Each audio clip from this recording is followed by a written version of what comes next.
এখানে এসেছিলাম। আমরা সবাই জানি বিএনপি চেয়ারপারসন সাবেক প্রধানমন্ত্রী বেগম খালেদা জিয়া, তিনি জাতিকে তিনবার নির্বাচিত প্রধানমন্ত্রী হিসাবে নেতৃত্ব দিয়েছেন। এর বাইরেও তার একটি সংগ্রামী আপসহীন জীবন ছিল। তিনি গণতন্ত্র পুনঃপ্রতিষ্ঠা এবং মানুষের নাগরিক অধিকার প্রতিষ্ঠার জন্য আজীবন লড়াই করে গেছেন।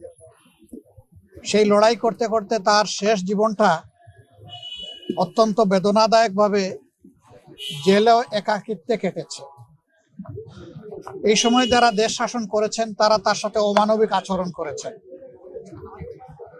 তিনি যখন গুরুতর অসুস্থ হয়ে পড়লেন তখন তাকে বিদেশে নেওয়ার জন্য দল পরিবারের পক্ষ থেকে বারবার অনুরোধ করা হয়েছে। সরকার তো আমলে নেইনি, বরঞ্চ এগুলা নিয়ে বারবার উপহাস করেছে। আল্লাহ তাআলার বিচার, ইতিহাসের অমুক বিধান।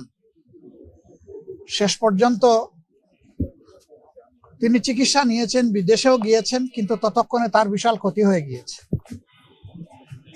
সেই যে তিনি ব্রিটেন থেকে ফিরে আসলেন, আর কিন্তু বিদেশ চিকিৎসা নিতে যাওয়ার মতো উপযুক্ত স্বাস্থ্য আর তার থাকলো না। স্বাস্থ্যটা এতটাই ভেঙে পড়লো যে শেষ চিকিৎসা তাকে দেশেই নিতে হয়েছে। এই ক্ষেত্রে আমরা তার আত্মার মাগফিরাত কামনা করি।